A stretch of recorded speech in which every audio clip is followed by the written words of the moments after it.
அனைவருக்கும் வணக்கம். இன்றைக்கி நம்ம வந்து கன்னி ராசியிலிருந்து குரு பயிற்சி பலன் பார்க்க போகிறோம்.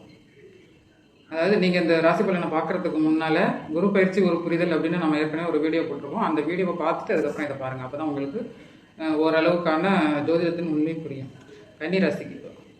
கன்னிராசிக்கு 3, 5, 7ஆம் இடத்தை குரு பார்க்குறாரு. உச்ச குருவாகி பார்க்குறாரு. 11ஆம் இடத்துலேருந்து பார்க்குறாரு. அப்படிங்கிறப்ப உங்களுக்கு முயற்சி, நீங்கள் எந்த ஒரு இது வரைக்கும் எந்த ஒரு வேலையிலையும் முயற்சி எடுக்கலை அப்படி இல்லைனாலும் இதுக்கு மேலே முயற்சி எடுப்பீங்க. உங்கள் முயற்சிகள் பலிதமாகும். உங்களுடைய இளைய சகோதர வகைகளால் நல்லவைகள் நடக்கும். உங்களுடைய சகோதரனே நல்ல விதமாக இருப்பார். உங்களுடைய பாக்கியங்கள் கிடைக்கும். இது வரைக்கும் எதுவும் கிடைக்கல அப்படின்னு நினச்சிங்கன்னா, அதாவது நம்மளால் ஒரு வண்டி வாங்க முடியல, ஒரு வீடு வாங்க முடியல, நம்மளால் ஒரு தொழில் தொடங்க முடியல அப்படின்னு நினச்சிருந்தீங்கன்னா அந்த வேலைகள்லாம் இப்போ நடக்கும். ஏன்னா 5ஆம் இடத்தை குரு பார்க்குறது, உச்ச குருவோட சமசப்தம பார்வைகளை பார்க்குறது, 5ஆம் இடத்தை பார்க்குது. அப்படிங்கிறப்ப அதில் ஒரு நல்ல ஒரு அபரிதமான பலன்கள் கிடைக்கும். 7ஆம் இடம் அப்படின்னு சொல்கிற உங்களுடைய வாழ்க்கை துணையை குறிக்கக்கூடிய இடத்துல இது வரைக்கும் சனி இருந்துட்டு இருந்துச்சு. அதாவது வாழ்க்கை துணையினால் சில பிரச்சனைகள், நீங்கள் யாரையாவது காதலிக்கிறீங்க அப்படின்னா அவங்களால உங்களுக்கு பிரச்சனை வந்திருக்கும், சில இடைஞ்சல்கள் வந்துருக்கும். அந்த நிலையெல்லாம் இப்போ மாறிடும். திருமணத்தில் சிலருக்கு முதல் திருமணம் தடைப்பட்டு போயிருக்கும். அந்த நிலை இப்போ மாறிடும். அந்த தடைப்பட்ட திருமணம் நடக்கும். சிலவங்க டிவோர்ஸ் வரைக்கும் போயிருப்பாங்க. இப்போ நீங்கள் சமாதானம் ஆகணும் அப்படின்னு நினச்சிங்கன்னா கூட நீங்கள் சமாதானம் ஆகிக்கலாம். இல்லை எனக்கு முதல் திருமணம் முடிஞ்சு போயிட்டுன்னா 2வது திருமணத்துக்கான நேரம் வந்துருச்சு அப்படின்னு சொல்லலாம். அந்த குரு பலன் அப்படின்னு சொல்லுவாங்கல்ல, அது இப்போ உங்களுடைய ராசிக்கு 7ஆம் இடத்தை பார்க்குது, உச்ச குருவாகி பார்க்குது. ஒரு பெரிய ஒளி பொருந்திய நிலையில் அது பார்க்குது. அப்படிங்கிறப்ப உங்களுக்கு அந்த பாவகத்தோட பலன்கள் தான் கரெக்டாக நடக்கும்.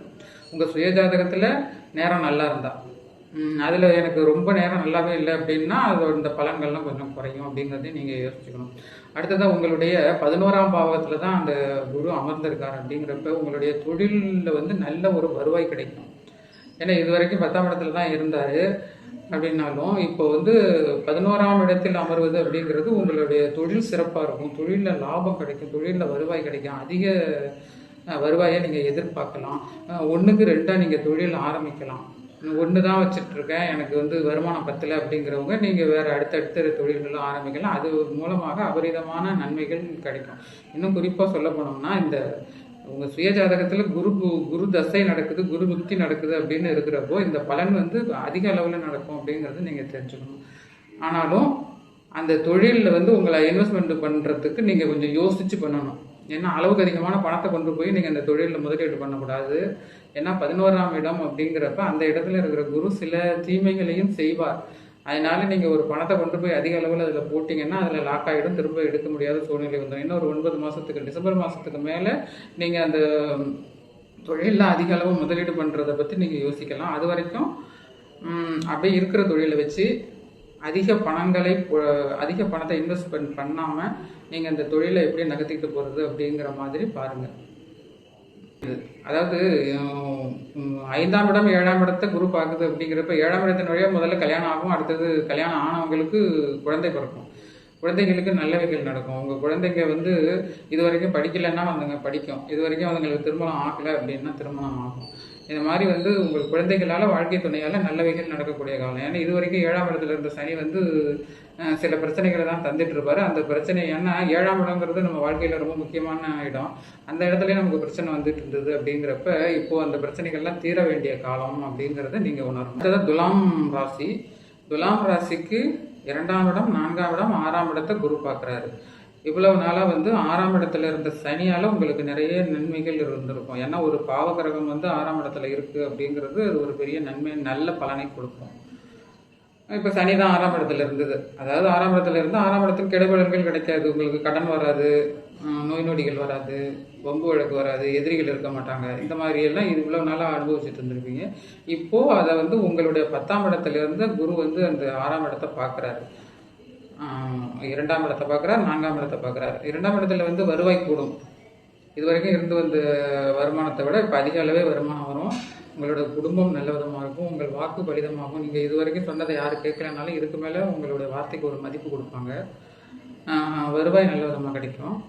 உங்களுக்கு வீடு வாகனங்கள் வாங்குறதுக்கான யோகம் உண்டு. ஏன்னா உச்சகுரு தனது சமசப்தமாக பார்வையால் அந்த 4ஆம் இடத்தை பார்க்குறாரு. அப்படிங்கிறப்ப வாகனம் வாங்கணும், வீடு வாங்கணும், இடம் வாங்கணும், நீங்கள் என்னென்னலாம் வாங்கணும்னு ஆசைப்பட்டீங்களோ அதெல்லாம் வாங்குறதுக்கான நேரம். உங்கள் உடல் நலம் நல்ல விதத்தில் இருக்கும். உங்கள் தாயார் நல்ல விதத்தில் இருப்பாங்க. தாய்க்கு நல்லது நடக்கும். இது வரைக்கும் தாயாருக்கு உடல் நலம் சரியில்லை, அவங்க ஒரு நல்ல கண்டிஷனில் இல்லை அப்படின்னா கூட இதுக்கு மேலே அதெல்லாம் நல்ல விதமாக நடக்கும்.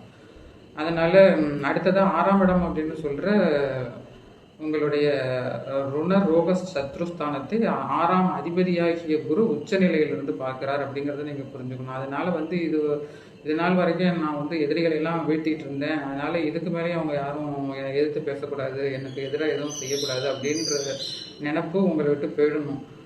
ஏன்னா அந்த இடத்த அவர் பார்க்குறாருங்கிறப்ப அவருடைய ஆதிபத்தியமான 6ஆம் ஆதிபத்தியத்தை அந்த இடத்துல கொடுத்து ஆகணும். அப்போ வந்து எதிரிகளை கொடுப்பார், வம்பு வழக்குகளை கொடுப்பாரு, நோய் நொடிகளை கொடுப்பாரு.